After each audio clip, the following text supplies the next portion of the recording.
जय गुरुदेव। परमार्थी सिख की कहानी। गडू की फुकू। एक बार की घटना है। दो पंडित जी बड़े विद्वान कहीं से आ रहे थे। शाम हो गई, अंधेरा होने लगा।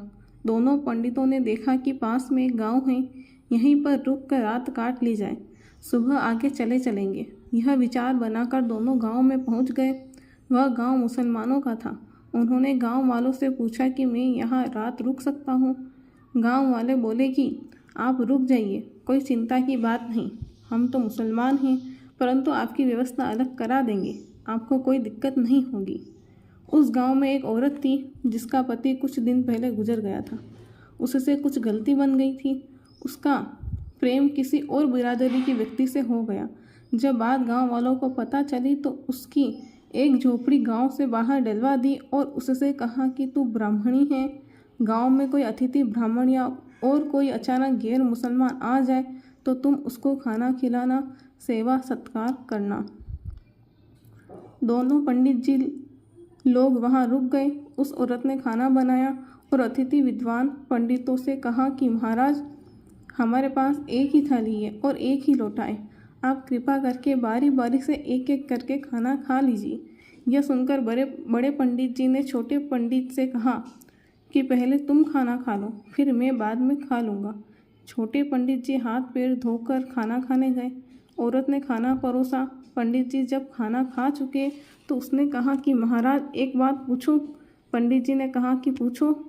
औरत बोली कि महाराज, मैं तो जाति की मुसलमानी हूँ, मेरे से कुछ गलती हो गई तो गांव वालों ने मुझे गांव से बाहर कर दिया, मुझे झूठी ब्राह्मणी बना दिया और कहा कि तुम गैर मुसलमान जाति के जो अतिथि गांव में आवे तुम उनको खाना खिलाना।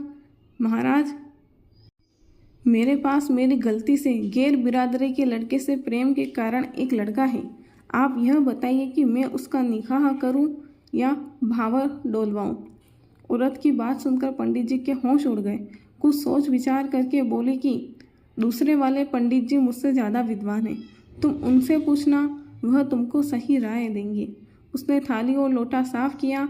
दूसरे वाले पंडित जी को खाना खाने के लिए बुलाया। जब वो खा चुके तो उनसे भी उसने वह यही सवाल पूछा कि मैं अपनी अवैध औलाद का निकाह करूं या भंवर डोलवाऊं। मेरी समझ में नहीं आ रहा कि उसका खतना करवाऊं या जनेऊ संस्कार। औरत की बात सुनकर पंडित जी का सिर चकराने लगा। उन्होंने पूछा कि पहले वाले पंडित जी से नहीं पूछा? तो उसने बताया कि पूछा था, लेकिन उन्होंने कहा कि दूसरे वाले पंडित जी मुझसे ज़्यादा विद्वान हैं, उनसे पूछना, वह सही राय देंगे, इसलिए मैं आपसे पूछ रही हूँ, मुझे उचित सलाह दीजिए।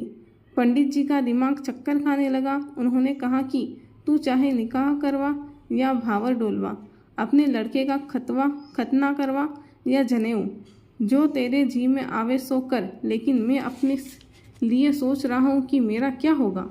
मैं मरने के बाद गाड़ा जाऊँ या फूका जाऊँ, मेरी समझ में नहीं आ रहा है कि मैं गड़ूँ या फूकूँ। इस कहानी को सुनाते हुए परम पूज्य स्वामी जी महाराज ने कहा कि यह कहानी अनायास ही नहीं सुनाई है, बात तो कुछ जरूर है। पहले लोग आचार विचार, खान पान, रहन सहन का कितना ध्यान और ख्याल रखते थे। समाज में बुराइयों पर अंकुश लगा रहता था। धर्म की स्थापना अवश्य होगी, इसे कोई माई का लाल रोक नहीं सकता। सारी दुनिया में परिवर्तन का इतिहास भारतवर्ष से लिखा जाएगा। जय गुरुदेव।